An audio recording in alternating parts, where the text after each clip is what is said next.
नमस्कार मित्रों, मैं पंडित गौरव कपिल। आज हम चर्चा करेंगे शनि के गोचर के ऊपर। शनि राशि परिवर्तन करने जा रहे हैं। ज्योतिष के क्षेत्र में बहुत हलचल है। शनि क्या करेंगे, किन राशियों के ऊपर शुभ प्रभाव डालेंगे और किन राशियों के ऊपर अशुभ प्रभाव डालेंगे। बहुत सी वीडियो आपने YouTube पर भी देखी होंगी, टीवी चैनल्स पर भी देखी होंगी। आज हम भी ये शनि के प्रभाव के ऊपर ही बात करेंगे। न्याय के देवता शनिदेव। कोई कोर्ट केस नहीं होगा, कोई मुकदमा, कोई रिपोर्ट नहीं लिखी जाएगी, कोई वकील नहीं करना पड़ेगा, सीधा न्याय होगा। ऐसे ही हैं शनिदेव। कर्मों का फल देने के लिए, चाहे हमारे वो शुभ कर्म हो चाहे अशुभ कर्म हो, अपनी ढैया साढ़े साती अपनी दशाओं में कर्मों के फल को ये देते हैं। कई राशियों पर अब ढैया आरंभ हो जाएंगी, कई राशियों पर साढ़े साती आरंभ होंगी। लेकिन मैंने ये देखा है कि जिनके कर्म शुभ हैं तो उनके ऊपर शनि की ढैया या साढ़े साती का कोई अशुभ प्रभाव नहीं पड़ता। इसलिए शनि को न्याय का देवता कहा जाता है। यदि हमारे कर्म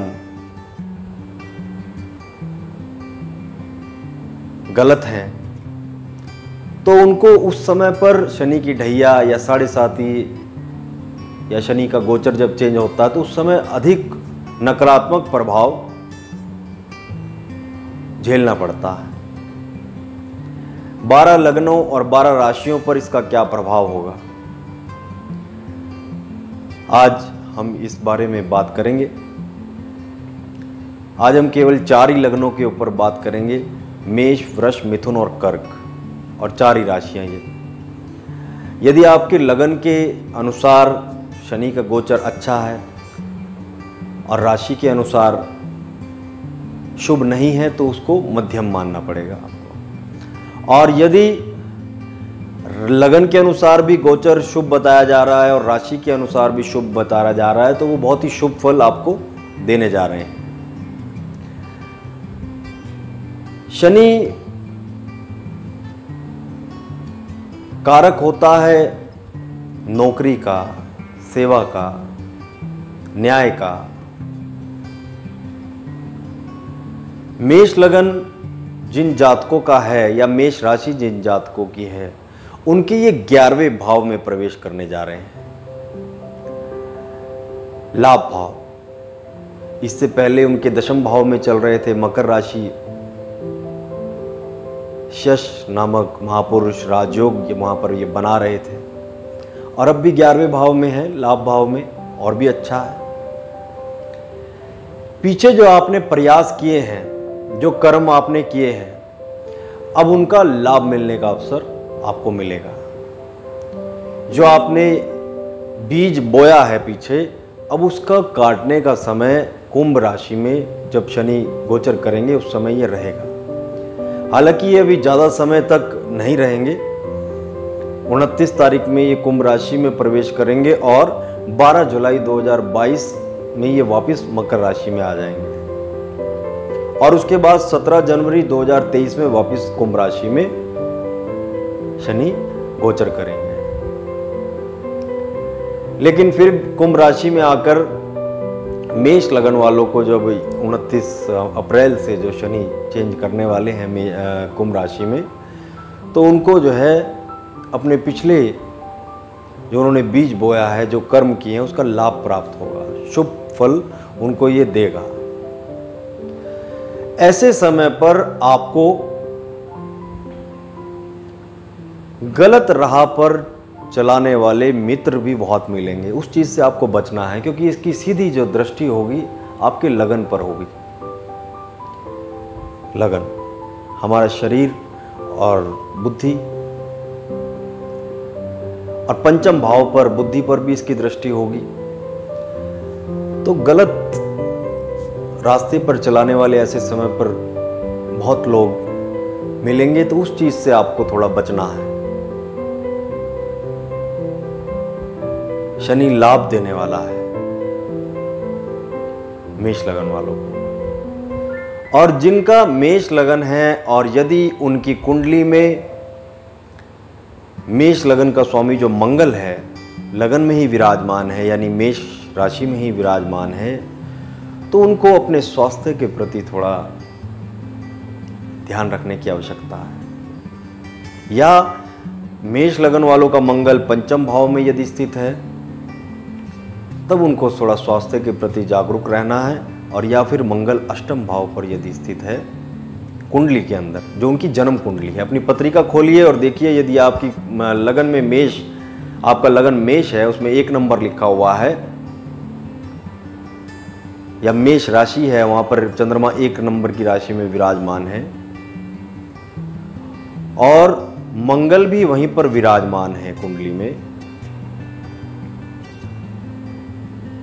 तो आपको अपने स्वास्थ्य के प्रति थोड़ा ध्यान रखने की आवश्यकता है। या मंगल आपके पंचम भाव में विराजमान यदि है और या फिर आपके अष्टम भाव में यदि विराजमान है, तो आपको अपने स्वास्थ्य के प्रति थोड़ा जागरूक रहने की आवश्यकता है। लाभ तो ये शनि देंगे, निसंदेह देंगे।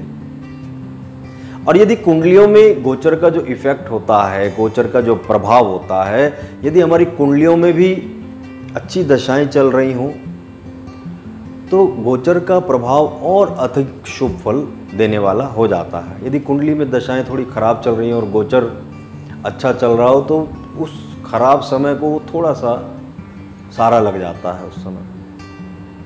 लेकिन यदि कुंडली में भी शुभ समय चल रहा हो और गोचर भी शुभ आ जाए, तो वो समय बहुत ही शुभ हो जाता है, अत्यंत शुभ हो जाता है। लाभ की अधिकता बढ़ जाएगी। तो मेष लगन वाले, मैंने अभी बताया कि जिनका मंगल लगन में ही है या पंचम भाव में है या अष्टम भाव में है, तो आप अपने स्वास्थ्य के प्रति जागरूक रहिए। साथ ही जिनका मेष लगन है और उनके लगन में ही सूर्य विराजमान है, आपकी जन्म कुंडली में लगन में ही सूर्य विराजमान है, मेष राशि में, यानी सूर्य मेष लगन में ही विराजमान है, तब आपको थोड़ा सावधान रहने की आवश्यकता है, क्योंकि आपको ये पेट से संबंधित रोग दे सकता है। क्योंकि शनि की 3 दृष्टियां होती हैं। शनि की तीसरी दृष्टि आपके लगन के ऊपर पड़ेगी, सप्तम दृष्टि इसकी आपके पंचम भाव के ऊपर पड़ेगी और दशम दृष्टि इसकी आपके अष्टम भाव के ऊपर पड़ेगी। और जब ये शनि जो है तीसरी दृष्टि लगन के ऊपर डालेगा, अगर सूर्य वहां पर विराजमान हुए, क्योंकि सूर्य वहां पर विराजमान है, सूर्य के ऊपर भी दृष्टि पड़ रही है, और पंचम भाव के ऊपर, क्योंकि जहां की ये सूर्य स्वामी होंगे, तो पंचम भाव और पंचमेश दोनों को पीड़ित ये करेंगे। तो आपको अपने पेट से संबंधित ध्यान रखने की आवश्यकता है। संतान के लिए चोट चपेट, संतान की तरफ से चिंता बनी रहे, संतान की ओर थोड़ा ध्यान रखने की आवश्यकता रहेगी। और जो विद्यार्थी हैं, यदि आप विद्या अध्ययन कर रहे हैं, तो आपको इस समय विद्या में विशेष सावधानी रखनी है। जन्म कुंडली जो होती है हमें सावधान करने के लिए होती है। यदि इसमें पेट से संबंधित कोई परेशानी दिखा रहा है, तो इसका मतलब घबराने का मतलब नहीं है। इसका मतलब ये है कि आप उस चीज के प्रति जागरूक हो जाइए, उस समस्या को बढ़ने ना दें। वो जैसी कोई समस्या अगर दिखाई दे रही है, तो उसका तुरंत इलाज कराया जाए, उसको बढ़ाया ना जाए, क्योंकि वो समस्या ज़्यादा भी बढ़ सकती है। यही मकसद होता है ज्योतिष का, जागरूक करने का, ताकि हम पहले अलर्ट हो जाएं। यदि बाहर बारिश हो रही है, अभी बारिश शुरू नहीं हुई लेकिन मौसम बना हुआ है, और आप छतरी लेकर पहले से निकल जाते हैं, तो बारिश आने पर आप वो छतरी खोल सकते हैं, आप भीगने से थोड़ा बच जाएंगे। ज्योतिष भी हमें अलर्ट करता है कि सावधान करता है कि आप थोड़ा अब सावधान हो जाइए इन विषयों में।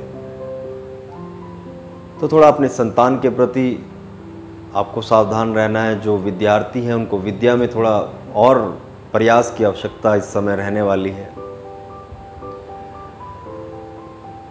जिनका सूर्य पंचम भाव में या लगन में या अष्टम भाव में विराजमान है, जिनका मेष लगन या मेष राशि है, तो ये आपको विशेष ध्यान रखना है। आइए अब बात करते हैं वृष लगन के बारे में।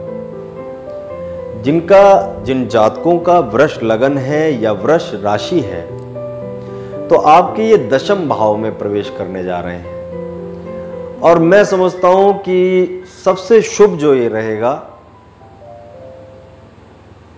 वृष लगन वालों के लिए, ये शनि सबसे ज्यादा शुभ रहने वाला है, क्योंकि वृष लगन का कारक भी शनि है, भाग्य का स्वामी है, कर्म भाव का स्वामी है, और कर्म भाव में ही आने जा रहा है और कर्मों का ही देवता है। तो ये आपको बहुत ही शुभ फल, आपके अगर यदि आप कर रहे हैं तो आपको नौकरी में प्रमोशन देने वाला है, आपके भाग्य को जागृत करने वाला है, भाग्य उदय करने वाला है। ये समय बहुत ज्यादा शुभ आपके लिए रहने वाला है। कुंभ राशि में जो शनि का गोचर रहेगा वो वृष और तुला, इन दो लग्नों, इन दो राशियों वालों के लिए सबसे अत्यंत शुभ फल देने वाला ये गोचर होगा। तो वृष लगन जिनका है या वृष राशि जिनकी है, यदि आपका लगन, आप अपनी कुंडली खोलिए, यदि आपका लगन में 2 नंबर लिखा है या आपका चंद्रमा 2 नंबर में विराजमान है, तो वृष राशि या वृष लगन आपका है। तो आपके लिए ये शनि का गोचर अत्यंत शुभ है। आपके कारोबार के लिए बहुत अच्छा है, आपकी तरक्की के लिए समय अत्यंत शुभ है।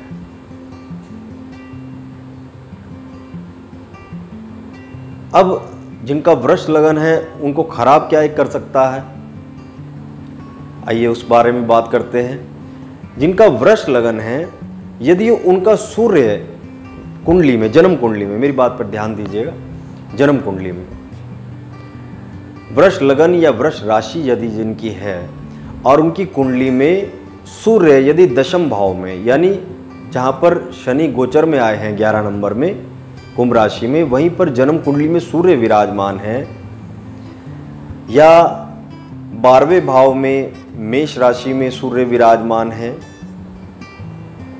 या चतुर्थ भाव में सिंह राशि जहां पर 5 नंबर लिखा हुआ है वहां पर सूर्य विराजमान है, या सप्तम भाव, आपके सप्तम भाव जहां पर 8 नंबर लिखा हुआ है वहां पर सूर्य विराजमान है, तब आपको ये थोड़ा परेशान कर सकते हैं यदि आपकी जन्म कुंडली में ये स्थिति है। तो कोर्ट कचहरी से इस समय आपको बचना चाहिए। कोर्ट कचहरी से आपको इस समय बचना चाहिए। एक्सीडेंट का योग ये आपका बना सकते हैं इस समय, सवारी से चोट दे सकते हैं। वाहन आदि चलाने में विशेष सावधानी आप रखें। जिनकी कुंडली में ये स्थिति है, जिनकी कुंडली में सूर्य दशम भाव या 12वें द्वादश भाव में या चतुर्थ भाव में या सप्तम भाव में स्थित होगा, तो उनको ये सावधानियां थोड़ी सी रखनी है। आपकी माता के लिए ये समय थोड़ा शुभ नहीं है, माता के स्वास्थ्य को ये कमजोर करेगा। सवारी चलाने में विशेष, वाहन चलाने में आपको विशेष ध्यान रखना है, तो इन मामलों में आपको सावधानी रखनी है। अब वृष लगन और वृष राशि आगे की बात करते हैं कि जिनका वृष लगन है, यदि उनकी कुंडली में, जन्म कुंडली में 12वें भाव में मंगल स्थित है, यानी मेष जहां पर 1 नंबर लिखा हुआ है, और या फिर दशम भाव में मंगल स्थित है, यहाँ पर 11 नंबर लिखा है जहाँ पर शनि राशि परिवर्तन करके आ रहे हैं, या फिर उनकी कुंडली में चतुर्थ भाव में, यानी जहाँ पर 5 नंबर लिखा हुआ है वहाँ पर यदि मंगल विराजमान है, या सप्तम भाव में, जहाँ पर 8 नंबर लिखा हुआ है, आप अपनी कुंडली खोल कर देखिए, तो आपको अलर्ट हो जाना है। अलर्ट किन मामलों में? अलर्ट आपको हो जाना है कोर्ट केस आदि के मामलों में, वाद विवाद से आपको बचना है। अलर्ट आपको हो जाना है अपने पार्टनर के लिए। पार्टनरशिप में थोड़ा उथल पुथल ये कर सकते हैं। आपके पत्नी या पति के स्वास्थ्य के लिए आपको अलर्ट रहना है। पति या पत्नी के स्वास्थ्य में गड़बड़ कर सकता है। जिनकी कुंडलियों में मंगल की ये स्थिति है, जन्म कुंडली में ये स्थिति रहेगी, तो उनके वैवाहिक जीवन में ये थोड़ा गड़बड़ करने वाले हैं, पत्नी के स्वास्थ्य को डाउन करने वाले हैं, या आपसी मतभेदों को ये बढ़ाएंगे। और जिनके शादी के योग नहीं बन पा रहे हैं काफ़ी समय से, यदि वो देख रहे हैं, उनकी शादी के योग भी ये बनाने वाले होंगे, क्योंकि शनि की दशम दृष्टि जो है आपके सप्तम भाव पर होगी, जिनका वृष लगन या वृष राशि है। और साथ ही जो बृहस्पति मीन राशि में गोचर कर रहे हैं, आपके 11वें भाव में चल रहे हैं, उनकी भी 9वीं दृष्टि आपके सप्तम भाव पर पड़ रही है। दोनों दीर्घकालीन जो ग्रह हैं, उन दोनों की दृष्टियां आपके सप्तम भाव, पति या पत्नी के भाव पर पड़ रही है, तो आपके विवाह के योग को ये बनाने वाला होगा, जिनके विवाह में अब तक विलंब हो रहा था। क्योंकि शनि भाग्येश भी हैं, भाग्य के भी आपके स्वामी हैं, तो उनके लिए ये शुभ रहेगा। लेकिन जिनकी कुंडलियों में मैंने बताया सूर्य और मंगल इन भावों में स्थित होंगे, तो उनको उन मामलों में थोड़ा सा अलर्ट रहने की आवश्यकता रहेगी। तो आइए बात करते हैं मिथुन लगन के बारे में। जिन जातकों का मिथुन लगन है या मिथुन राशि है, 3 नंबर से लगन शुरू हो रहा है या 3 नंबर की राशि में चंद्रमा स्थित है, तो उनके ऊपर जो है भाग्य भाव में शनि की स्थिति होने वाली है। और भाग्य भाव में शनि का जाना आपके भाग्य के लिए अच्छा है, क्योंकि मिथुन लगन वालों का शनि अष्टम भाव यानी मृत्यु भाव का भी स्वामी बनता है और भाग्येश भी होता है। तो यहां पर आपको ये भाग्य के लिए बहुत ही शुभ परिणाम देने वाले होंगे, भाग्य के लिए आपके लिए बहुत शुभ होंगे। अब तक मकर राशि में चल रहे थे, अष्टम भाव में चल रहे थे, तो वहां पर मैं समझता हूं कि मिथुन प्रयास ज्यादा और प्रयास के हिसाब से फल नहीं मिल पाता, क्योंकि अभी अपनी मूल त्रिकोण राशि में आ रहे हैं। मूल त्रिकोण राशि में शनि का गोचर मकर राशि से अच्छा गोचर ये जाने वाला है मिथुन लगन वालों के लिए, जिनकी मिथुन लगन या मिथुन राशि हो। तो आपके भाग्य को ये बढ़ाने वाले होंगे। थोड़ा वैराग्य की स्थिति को भी ये बढ़ाएंगे। नवम भाव में जाते हैं तो दुनियादारी से थोड़ा हटकर पूजा पाठ, अध्यात्म की तरफ रुझान को और ज़्यादा बढ़ाने वाले होंगे, जो कि अच्छा है। परमात्मा की तरफ लगाने वाले ये शनि मिथुन लगन वालों के लिए रहने वाले हैं, या मिथुन राशि जिनकी है। और अब भाग्य को भी जागृत करने वाले होंगे। शुभ फल आपके लिए ये शनि लेकर आ रहे हैं, तो आप शुभ फल को भोगने के लिए तैयार रहिए। जिनकी मिथुन लगन या मिथुन राशि है और यदि उनकी कुंडली में सूर्य नवम भाव में ही स्थित है, यानी 11 नंबर में, या सूर्य जो है लाभ भाव में मेष राशि में उच्च के होकर स्थित हैं, या उनके सूर्य जो है सिंह राशि में तीसरे भाव में विराजमान होकर स्थित हैं जन्म कुंडली में, और या उनकी कुंडली में यदि सूर्य छठे भाव में वृश्चिक राशि के होकर यदि विराजमान है तो आपको थोड़ा अलर्ट रहने की आवश्यकता है। अलर्ट किस चीज में? ये आपके छोटे भाई या बहन को कष्ट दे सकते हैं। आपसे छोटे भाई या बहन के स्वास्थ्य के ऊपर इसका नकारात्मक प्रभाव पड़ने वाला है, तो इस चीज में उनको विशेष सावधान रहने की आवश्यकता रहेगी। जिनकी कुंडली में, जन्म कुंडली में सूर्य की स्थिति इन भावों में होने वाली है, तो आपको यदि आपकी कुंडली में सूर्य नवम भाव में स्थित है यानी 11 नंबर में, आप स्क्रीन पर देख पा रहे होंगे, और या फिर सूर्य आपके 11वें भाव में स्थित है, एक नंबर की राशि मेष राशि में, या फिर सूर्य आपके तीसरे भाव में सिंह राशि में स्थित है 5 नंबर में, या फिर आप सूर्य आपके छठे भाव में यानी 8 नंबर की राशि में स्थित है वृश्चिक राशि में, तब आपको अपने से छोटे भाई या बहन उनके ऊपर ये शनि थोड़ा कष्टकारक रहने वाला है। उनको अपने से छोटे या भाई बहन उनके स्वास्थ्य के प्रति अलर्ट रहना चाहिए, इस चीज में सावधानी रखिए। साथ ही जिनकी कुंडली में, जन्म कुंडली में यदि मंगल नवम भाव में स्थित है या 11वें भाव में स्थित है या तीसरे भाव में स्थित है, जिनका मिथुन लगन या मिथुन राशि है, या फिर छठे भाव में स्थित है, तो उनको भी थोड़ा सा जो है लाभ में ये थोड़ा कमी करने वाले हैं, तो आपको थोड़ा लाभ में ये कमी करेंगे। तो आपको इस समय जो है शनि के साथ साथ थोड़ा मंगल के भी आपको उपाय करने की आवश्यकता रहेगी। शनि के साथ आप मंगल के थोड़ा उपाय करेंगे तो वो लाभ में जो ये कमी करेंगे तो उस चीज़ को ये ठीक करेंगे। यदि आप इसके उपाय करेंगे, मंत्र जाप, शनि और मंगल के मंत्र जाप वगैरह करेंगे, या सूर्य जो अपने से छोटे भाई बहन को खराब कर रहा था, उनके स्वास्थ्य को खराब कर रहा था, तो उस समय सूर्य के जाप वगैरह अवश्य करने चाहिए, सूर्य के मंत्र जाप अवश्य करने चाहिए, तो इससे उसका नकारात्मक प्रभाव समाप्त होता है। तो आइए अब बात करते हैं कर्क लगन और कर्क राशि के बारे में। यदि आपका लगन कर्क है यानी 4 नंबर से शुरू होता है, या आपकी राशि 4, जहां पे आपकी कुंडली में चंद्रमा 4 नंबर में यदि विराजमान है, तो आप हो जाइए सावधान।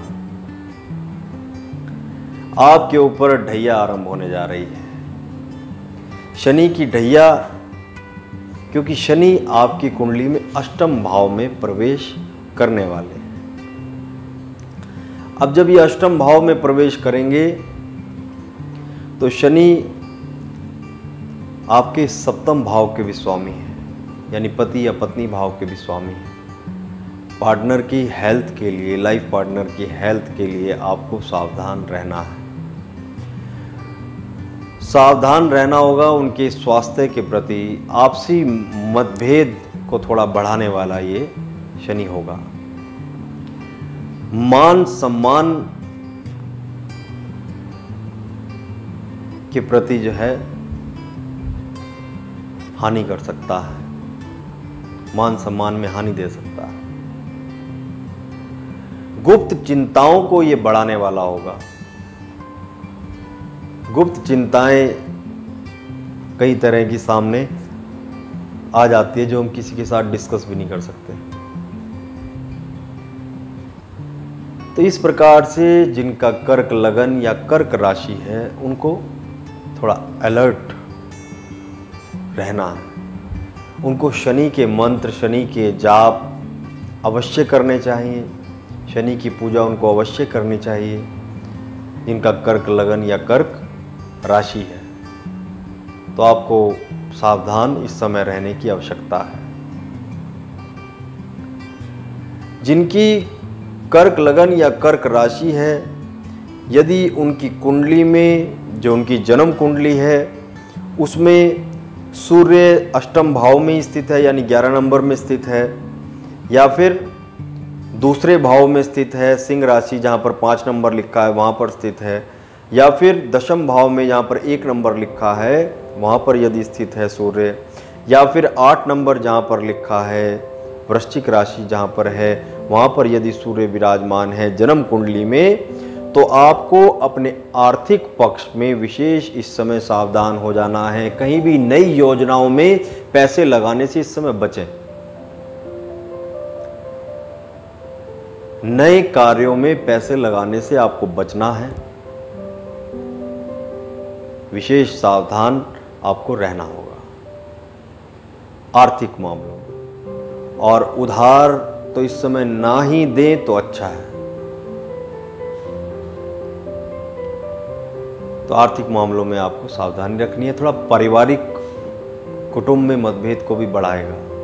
जिनकी सूर्य, जिनकी जन्म कुंडली में यहाँ पर विराजमान है, जो मैंने बताया, अष्टम भाव में, दशम में, या दूसरे भाव में, या पंचम भाव में, तो पारिवारिक अनबन को ये थोड़ा बढ़ाने वाले होंगे। तो इसलिए इस समय आपको इन मामलों में थोड़ा सावधानी रखनी है। तो जिनकी कुंडली में सूर्य की ये स्थिति है, तो उनको सूर्य के साथ साथ शनि के दोनों के जाप अवश्य करने चाहिए, ताकि इसके नकारात्मक प्रभाव से थोड़ा बचा जा सके। और जिनकी जन्म कुंडली में